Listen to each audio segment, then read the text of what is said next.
to watch the ball come over your shoulder.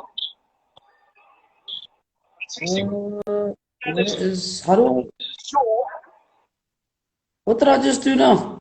How's it? How do I do it? It's up, bro. I'm trying to turn the camera back. Oh, there. No, I think I'm better than you today in terms of. I think I updated my Insta. Yeah. Who are you watching now? The highlights. No, I'm just watching the highlights from the game. I'm not happy that we won. I'm also happy that we won. So mixed feelings. You understand? Ole in, boy. That guy must go. That guy must go. Football is such a metaphor for life. 6 days and your life changes. Now it's going to be Man City next week, and we might change and be mad again. And then they're gonna give him another game again, and then it's gonna be up, down, up, down. Come on, no, this is not right. I think this experiment of trying to get young coaches, and it's really backfired. And they should start with small teams that don't really have much to show. But he started with Cardiff, wasn't he? Yeah? Was it Cardiff? Yeah, he was coaching Cardiff, wasn't he? But then was he good there? Yeah, I don't know, man. I mean, look at the guy from what's this guy's name? He was the one that's coaching Tottenham now. He was coaching what? Wolves? Yes, I know. Yeah. But then that one, Wolves. As much as we want to think they were playing good football, but then they were still a mediocre team. And then he just moved from a mediocre team to another mediocre team, because even Tottenham, we cannot think highly of. We cannot think highly of Tottenham. But in fact, the decisions that they've made recently, they just show that they just want to play happy football and then keep on being a mediocre team. I mean, how do you sack Mourinho right before the final? I mean, why don't you give the guy a chance and then fire him after the final? So it's those decisions that actually show you that actually some teams are just happy with being mediocre. They don't really want nothing more. You just have to play nice football for them, and then they will be happy. You see, just like they are happy with Pochettino, for example. They were so happy with Pochettino, yet he gave them nothing but good vibes. And then now he's just vibes. That's vibes. He's doing the same thing with PSG now. Yeah, but then no, I just think that the people that have to coach the big teams have to be people who are tested. I mean, there's a lot of support that goes behind those teams, and then for them to be actually given an untrained manager, an untested manager, is really not good. It's really not good. Yeah, man. How are you not out tonight? I thought you'd be out drinking. No, I can't drink anymore because of the ulcers. I have, those stomach ulcers. I have stomach ulcers, and I'm currently on that. What you call that? I forgot the name of the medication, the scientific name of the medication, but then you can mix it with alcohol. So that is the. Yeah, but then in any case, I drink less, because with me, weekends and Mondays are just the same thing. There's really no difference in terms of, because I still have to work, whether it's weekends, whether it's Monday. There's still some work that I have to do. Yeah. All right, man. What's a good thing that we started talking about sport, because I wanted to start with the cricket issue, with this whole Quinton de Kock and CSA issue. Look, the reports around it are a bit shaky, and I'm not quite sure of the full story, right? But judging by his what do you call this? His statement that he made. Yeah. Did you know what happened? I know what happened, but I don't know the follow-up statements. I know that he refused to take the knee, which is something that apparently everyone must do to fit in and then feel cool. so apparently he refused to do that. I don't know the follow-up story behind that, and then I couldn't really care less, and then yeah. It's funny. It's funny that like I got reminded by that by watching the game. Like in the beginning when before they play now, it's like it's mandatory to take to wait a few seconds for everyone to take the knee, and they even have it on the banners now as well, and it's a hashtag even. It's trending even on like on the, what do you call it, the not the commentators, the guys that speak in the studio as well. There's like a hashtag and no to racism, and all sorts of stuff. And I was watching when the game started. Like some players just weren't taking the knee at all, just standing and stretching and just waiting for the ref to start the game. And some were taking the knee. And why was that such a big thing with the cricket team then? No, I think with the cricket team with South Africa, I remember when South Africa, we didn't really win against apartheid or against white people, for example. We didn't really win. We negotiated the win, and then we got a negotiated settlement. That's what we got. So now I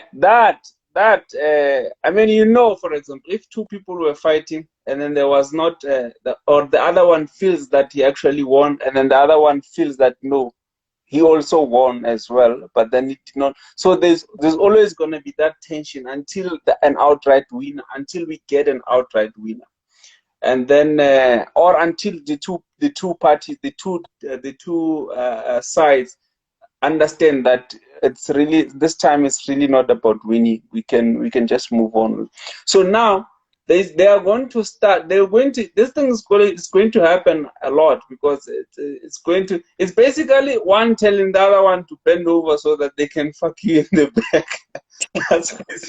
That's basically what is happening there. And then people are now refusing to bend over. And then I don't have a problem with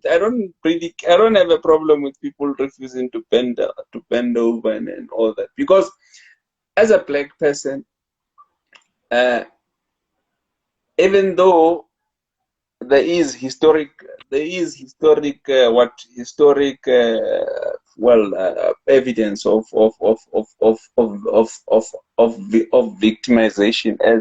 victimization towards the black people and all that. But I don't want to be looked as a victim, and I don't want to suck up that victim juice or even have that victim card. I just don't want that. I don't like people feeling sorry for me. You understand that? So that's what has been happening with this knee thing. And then, because I always feel like we are begging for the sympathy of, we as black people, for example, we are begging for the sympathy of for the sympathy of the world. And then I don't think that any man can call himself strong if he still begs for the sympathy of other people, or that's a sign of weakness. That's a sign of accepting defeat, not necessarily like that's a sign of admitting that you're actually not worth much. You see, in my eyes, because it's like what. It's basically saying that, okay, I'm helpless, we all feel sorry for me and all that. So, and again, I don't, as I said, I don't think it works. I don't think there's any good thing that can be earned out of it, except cloud. It's just one of those things that are just there, and then everyone does because they seem cool, but then they're actually meaningless. They're actually not necessarily meaningless, but then they actually have no effect. At the end of the day, if you check the before and after, you cannot really say, okay, this is what we have achieved by doing this. I don't think there's anything that you can actually say, okay, these are the results, because I believe in results. I believe in quantifiable results, that okay, this is what we have achieved up to this far, and then this is what we have gotten up to this far, and then this is how much we. I don't think that you can say that there are any results, quantifiable results that we have earned from having such campaigns. Like the same thing with all that, with most of the hashtags, for example, hashtag whatever, hashtag what. Black Lives Matter, for example, hashtag what, hashtag what, yeah, all those hashtags. I don't think that we have really achieved as much as we think that we should achieve. I want to think that there should be other ways of addressing the same issues, and then maybe we are lazy now. We are still lazy to find those solutions, because they're gonna require a lot of hard work, and then we don't want to do hard work, and then bending the knee is the easiest thing that everyone can do, and then yeah. Don't you find it like so insulting even to just like to bend over, like you bend your knee, put your fist in the air, and then all of a sudden it's like that's going to. Yeah. That's why I'm saying that whenever someone tells you to bend a knee or on something, they're actually calling you to be superior than to be inferior than what you are. Bending a knee, whether it's in the bedroom, whether it's in the church, whether it's in front of the king, paying homage to the king, whether it's it's all a sign of accepting authority, and then of accepting authority and what, and yeah, I don't know. But then why didn't they bow their heads? Maybe okay, because when someone is dead, or we are mourning someone, the death of someone, or we say, for example, okay, we can bow our heads for this, we can bow our heads or a moment of silence. But then all of a sudden, this one, you have to bend the knee. Maybe next time they're gonna say, no, bend both knees, and then don't make an arch. Don't bend it. Who knows? Maybe they're gonna say, no, now we don't like the way you are bending. It must not be like this. It must be like it must. So it's getting ridiculous every day. I mean, if someone comes, what are they gonna do if someone decides to bend two knees? Is that a problem? They're gonna say, it's fine. This one is actually cooler, right? And then from there, he puts the face down. He puts the face down, and then the ass up. Is that still cool? Sounds cool. And then the LGBTQI group loves it. Then let's all do it. And then from there, then we are all now bending because some people lost. Yeah, no, that's it. That's it. You know, even the idea of as I'm saying, the idea of because I agree they're bending this knee because of racism, against racism and all that. Guys, you know, there's a picture that you showed that you shared there on in fact, it's a video of two small boys that were told that they must not take candy from the table, and then all of a sudden the other one started gobbling and everything. So as people we are told that children are innocent, that children are born good and everything, and then that all sweet, they're all sweet and nice and everything. And then that the reason why they become bad, or they become racist, or they become racist, or they become all the sorts of isms that we like to glorify so much. That is because of socialization. That if people were not socialized like that, and I refuse. I deny that. But then I'm not, my views are not God on this one. They're not gospel on this one. So they stand to be corrected, and then should a new information come, suggesting or suggesting otherwise, then I will also concede and then accept, okay, maybe I was wrong. And then, but then I don't think that. I think that children, just like anyone, the children, just like you, just like me, they are neither good nor bad. They're just people. They're just human beings. And then they will always do what is in their power to do, as long as that's going to give them the results that they desire.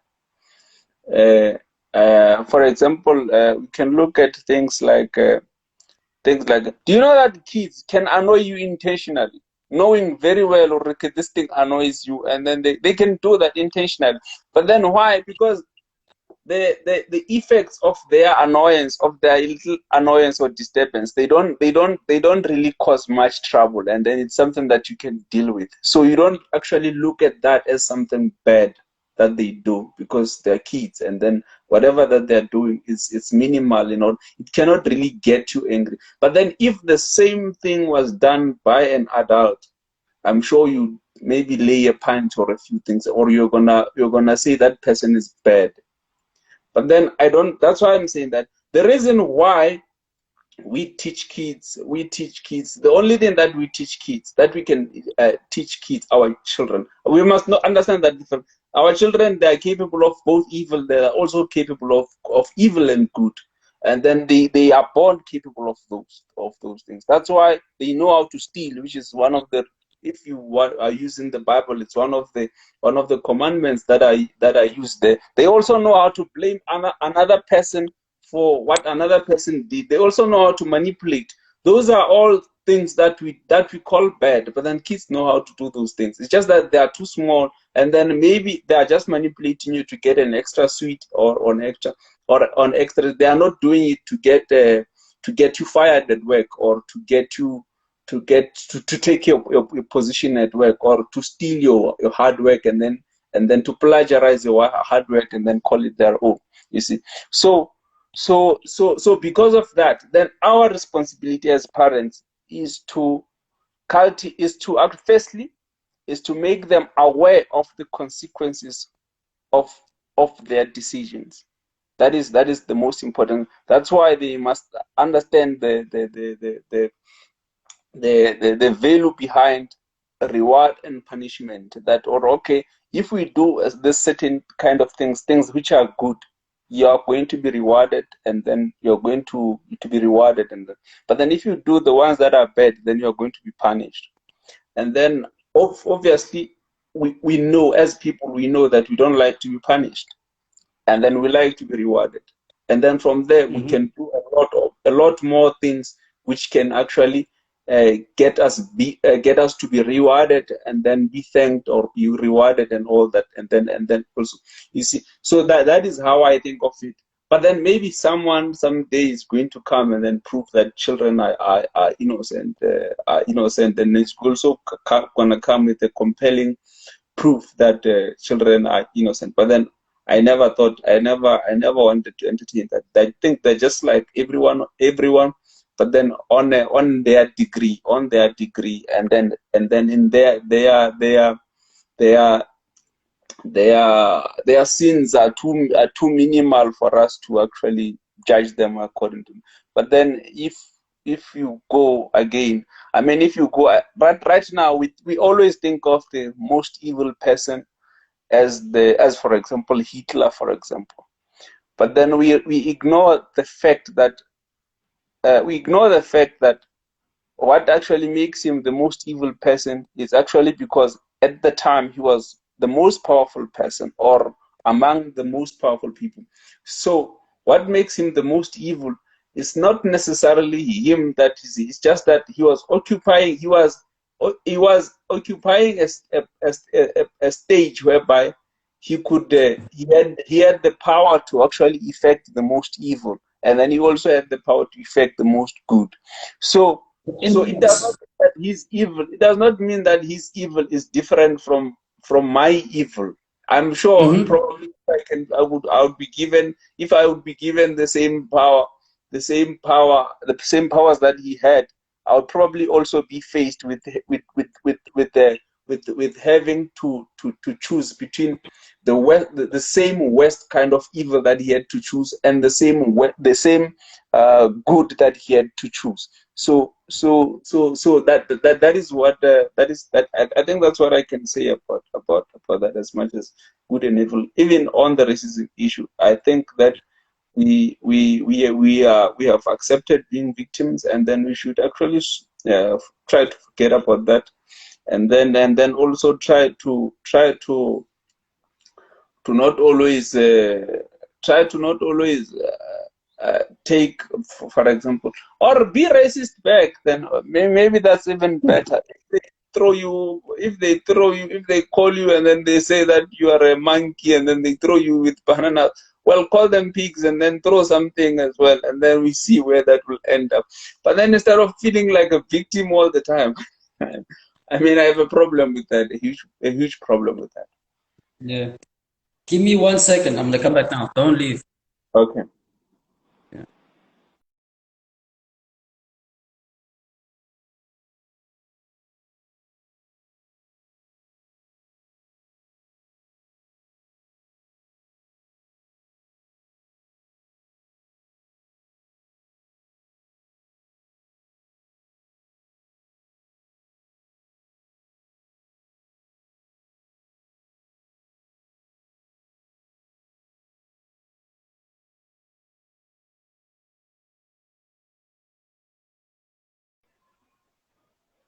Sorry, man. Okay. Okay. So, why do you think that with this whole racism thing, it's always better for people to to play victim about it and then just punish the people that they think that are not on the same boat as. Like again, going back to this cricket issue, it's like why punish him if he doesn't want to take the knee? Yeah. I think we want to. Well, for the South African case, it's also in such a way that we want to force this. There's this kind of cohesion that we want to force, or this kind of mingling that we want to force between the black people and the white people. They want to build a national unity and then a national identity or whatever. They want these people to be one people, like to be. That is what they want. So that is why you'll find that, for example, the excitement. That's why you will see the excitement that black people have when a white person, for example, is speaking their language, speaking Xhosa or Sotho. I mean, the guy could just be famous just for learning how to speak, for speaking Sotho. He could be famous. He could be. Everyone's gonna laugh at him, and he can even have stand-up comedy shows, and then people are gonna pay money to just hear a white person speak Sotho. So in such a way that that is a. I think what happens is that when people cannot rise up to other people to the level that the other people have set, they will always try to either bring them down to the level that they are on, so that the levels can be equal on both sides. I think that's partially what is happening there. That you get these people that have given up in trying to actually be better than these people, to be better than their colonizers, for example. But then instead they say, okay, because we cannot be better than our colonizers, and then also they've got the resources to even further better themselves. So what we are going to do is that we are going to pull them down so that we can all be equal, and then once we are all equal, then we can start. It's never really about, okay, we're gonna step up so that we can be equal, and then from there we can start. It's about let's pull them down. So that hence the excitement when white people show such solidarity towards black people, or when white people, for example, speak the language of the black people, or when a white person, for example, it's just one of those.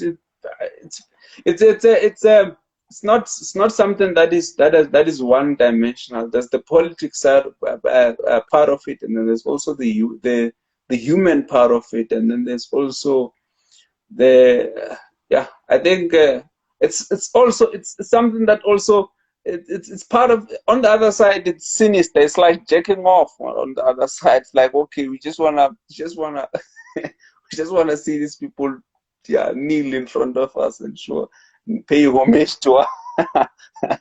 So yeah, it's crazy. Yeah. I mean, look, I've been. It's like we're so volatile, man. Like we're again what you're saying now. Everything is tense, and everyone's trying to run towards trying to be the victim. It's like you see it like with stuff like this where the political parties try to enforce, and it's another thing which is also something to note is that it's always close to election day that these things all of a sudden become issues. Yeah, but anyway, so yeah, it's like everyone runs to try to be the victim. Even like now, even kids that don't even don't even know. I don't even know racism. Like I've never I wasn't born in apartheid, right? So I don't even know what really it is about in the physical sense. You have kids that are born after me that'll be then just like clinching onto this victim status, you know, and it's again, I think it's more than that. It's just a personal gain that they're trying to run because they want the campaigns and they want things to work for them. So therefore, they have to now pick a side, and regardless of whether they agree with it or not, it's like they just have to carry on a narrative, and then they don't care about the truth or logic because truth to them doesn't mean anything. They just need to fight the next people, and then that's it. So it's something like this whole Quinton de Kock issue. It's like you'll find people that are going up against it and saying that, oh no, he's racist. It's like I was asking myself, like, what if like one of the black players didn't take a knee? Then what? Yeah. We don't think like we don't think like that. Because then if that happened, it's like then it's like you get brain fried.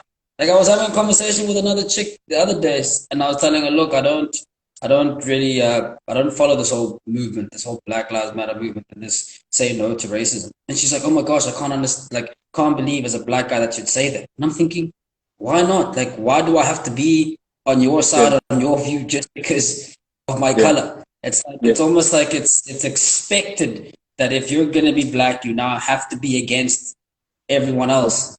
But then you then need to abandon logic. Yeah. So again, it's like this whole Quinton issue for me feels so much like I was proud of him to stand up for whatever he believed in. Right? Especially since it's almost again like what you said before with this whole guilt trip thing. It's like don't guilt trip him. Like everyone has views. I was also saying like Amla, for example. He wasn't wearing he wasn't wearing the castle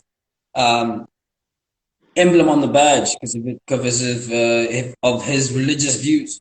Right? It's like that's his view. Like we're here to play cricket.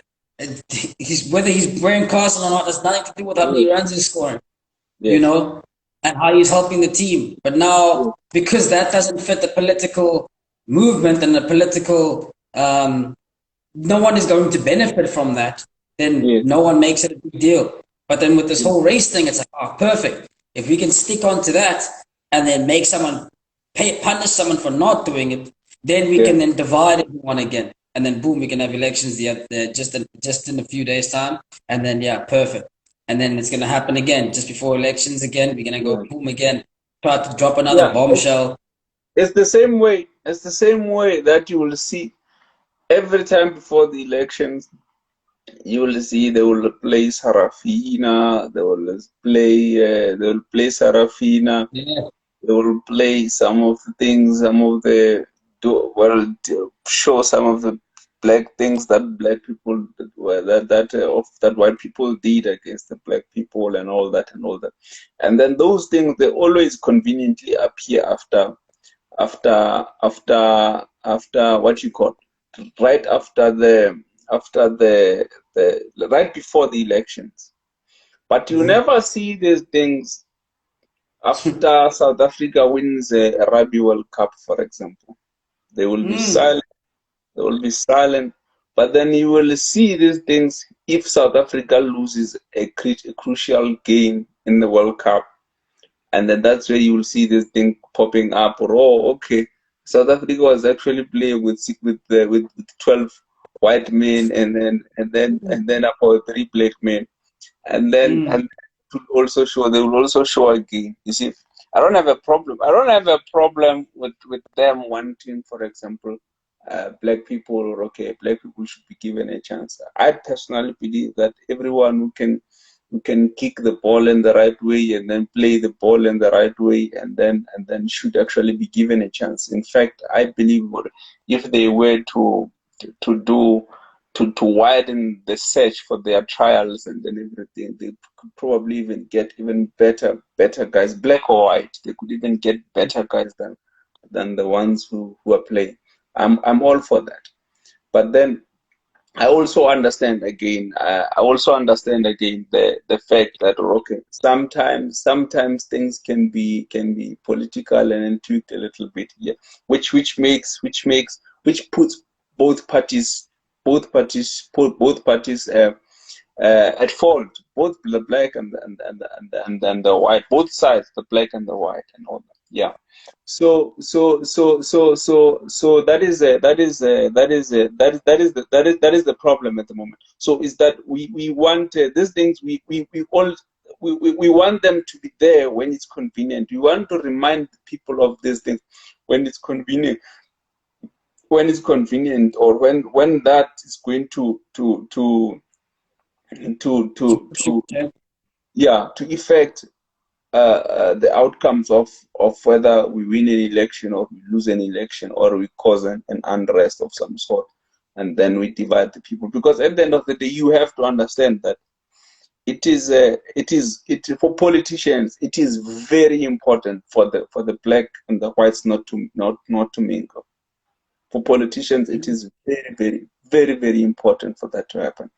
For the blacks, and not just for the blacks, for the rich blacks and then the black blacks, for the rich blacks and then the black blacks not to mingle, for the rich whites and the poor whites not to mingle, for the whites and the blacks not to mingle.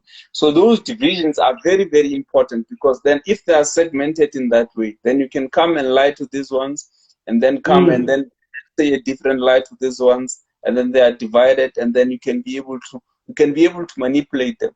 But then if they are united, then it's a problem. Because I was saying right now, before the elections, in 2000 and when was it? 2014-15. I was very supportive of the EFF. I was supportive of the EFF because I thought that the problems that I had at the time, I thought, okay, these people are the people who can solve the problems that I have, because I was facing the problems of unemployment, and then the future was not looking so good and everything. But then now, I'm not sure if I still agree with them. I'm not sure even if I still agree with either the ANC or the DA. And then again, I don't look at politicians like I look at soccer teams. Like, you pick this one, then you're gonna have to die with it. No, I look at who has my best interest at now, the best interest now, or maybe the best interest now, and then maybe for the near future, or even if it's for the distant future, it's fine. And then for now, I'm not sure. I don't think I want the land to be expropriated. I worked hard to get the one that I call mine. So I don't want that to be taken away from me. That's the first thing. And then the second thing, yes, maybe I could get more, but then I'm not so sure if I will have the level of control that I have on what I call mine now. And then the second thing is that right now, what would make a difference in me is for me to actually pay lesser taxes It's for me to pay less on fuel. It's for interest rates not to be too high, so that I can be able to service my debt. And then it's for the government to reduce the level of red tape that they put, the level of bureaucracy and paperwork that the small businesses have to put regarding and how small businesses are run, because I run a small business. And then it's for the minimum wage thing to be scrapped, because it's making life difficult for people who are starting businesses. It makes it very, very, very difficult, because you're already at fault with and then you cannot grow. It's actually there to actually enrich monopolies and kill all competition and we feel that, you see. It's for me, it's for the things like the taxes on the imports, and also taxes on the exports as well. That I should not be paying such a heavy such a fortune for getting steel, for example, which is one of the very, very, very crucial raw materials that I have to use in my. So those are things that are important to me at the moment. And then whoever can come and then sell, okay, this is what I want, this is what I'm selling, and then maybe they can have my vote. But then what I've noticed recently is that the government all the political parties, for example, they are so polarized, and then they want to divide. They don't want any middle class, because they don't want any middle class. They want there to be the rich people, and then the very, very poor people. They don't want the middle class, because the middle class is the one that makes noise. It's the ones that create jobs, and then it's the one that's there to actually fight the monopolies. It's the one that's there to. So they don't want that. That's why you say no one gives a damn about me. If people gave a damn about the middle class, I'm sure we would not be paying such a heavy fine for such a heavy price on fuel, on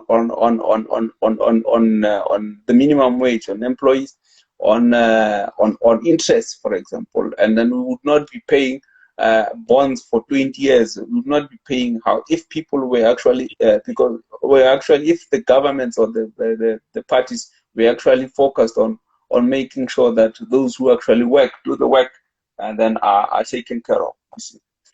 So instead, they just want to suck them, and then go take the money and then go bribe the poor, because the poor are loyal voters, and then from there take most of the money, then give it to the rich, and then from there enforce more monopolies. In fact, for South Africa, we have never lived at a time whereby, well, I don't know before, I've not, but then in my time, I see the growth at which the monopolies are rising, and then the companies are actually being monopolized. It's shocking, because it's killing all the competition.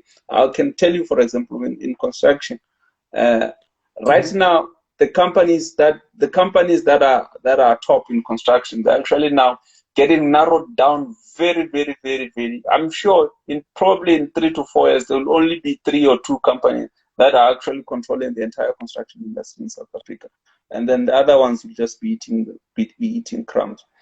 And then we are fine with we can't do anything with that, because these monopolies are backed by the government. Let me look at, for example, MTN. I'm sure MTN has almost all the contracts with the government. MTN is getting big. The government is there behind it. It's almost as if. Yeah. So it's like that. So if you can look at those things, then you will actually see, okay, here the goal here is to actually divide. It's actually to keep people divided, to keep races divided, to keep the people and the business divided, and then that makes sense for the politicians. And then it's actually how they get to control the people, and then people cannot revolt if they're divided. You see, so that is the thing, and then that's why issues like the one Quintin de Kock, they know that Quintin de Kock, they know that there will be an army of people that are following, that want to go and hang Quintin de Kock tomorrow for not eating. I'm sure if this thing included eating pork, they would hang him for not eating pork. They would probably hang him for not eating pork. There was going to be something that they're always going to do to actually make sure that There's they a are on division. there's a division, and then they're also on the victim side of that division. Yes. And things that white people are also seeing that game as well, and then they're playing that game as well, because you can see Yeah. the issue of what murderers, the farm murderers, and everything.